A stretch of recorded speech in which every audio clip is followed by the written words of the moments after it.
We start with a deadly wrong-way crash on Interstate 15 that's raising questions about trooper coverage out in rural Nevada. Are there enough of them out there? When that crash happened on Monday, a trooper was more than 40 miles away when notified about a wrong-way driver. That's according to Nevada State Police.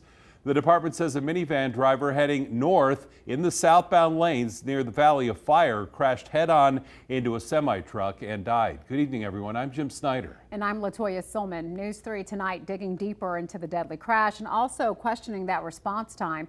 Kristen Drummond joins us now live in the studio to break down when that first call came in and where NHP was when it happened. Yeah, I reached out to Nevada State Police just to get some more context around this wrong-way crash, which happened about 25 miles north of the Las Vegas Motor Speedway on Interstate 15. A spokesperson tells me Highway Patrol received 3 911 calls Monday morning. 2 of them at mile marker 75, one at 1:43 in the morning, the other one at 1:44 in the morning. Now, 6 minutes later, a third call came in at 1:49 in the morning. The dialer reporting a crash at mile marker 79. That's 4 miles from where that initial sighting of that wrong way driver was. Now we know a trooper was notified of the wrong way driver immediately after that 911 call at 1:44 in the morning. Just outside of Mesquite at mile marker 118.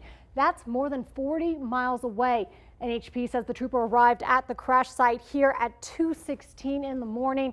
That's more than 30 minutes after that first call came in. Investigators say a minivan slammed into a semi-truck, resulting in a fiery wreck. The minivan driver did die, and it remains unknown where that driver entered the interstate. But there is an off-ramp at mile marker 75, which is the Valley of Fire Lake Mead exit, where those first 2 calls came in. I reached out to NHP today to ask about how they staff that stretch of interstate between the North Las Vegas Valley and Mesquite, since only 1 trooper initiated a response. During those hours, late night hours, there was 1 trooper assigned to that area. Is and that's that what's normal? normally, we have 1 trooper in that entire area for north of Las Vegas Valley area.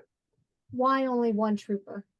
That's what they've always had up in those areas, and they're always able to handle all their calls out there because we don't have a tremendous amount of calls during that area. Is that due to staffing shortages?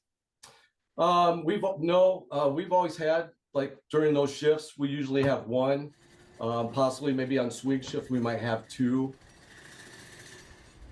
Now, Trooper Sean Hagstrom tells me around the country it is normal to have only 1 trooper cover a wide rural area. NHP reports receiving 216 calls so far this year about wrong-way drivers.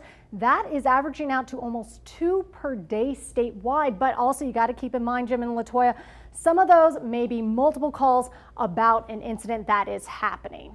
Some drivers see the same person and report it. Exactly. Big state, a lot of ground to cover, but it is interesting to hear that just 1 between the north edge of town and all the way out toward Mesquite. Yeah, and that's about 70 miles Right. stretch right there that they're covering. So, you know, they do credit that trooper, though, for getting there in about 30 minutes, because you have to remember that trooper had to travel about 40 miles. Wow. Right. So, I mean, I wanted to stop as many wrong-way drivers as possible, but unfortunately this one did end with someone dying. All right, gives us a good perspective on what we're dealing with here. Kristen, thank you for that. Yeah, and they can't be everywhere at Right. the same time. And now to this, the Office of Traffic Safety actually sharing its most recent wrong-way crash and fatal report. Last year, there were 12 total, by the way, wrong-way crashes in the state of Nevada. 10 of those crashes happened right here in Clark County. And according to that same report, those crashes led to 20 fatalities in the state.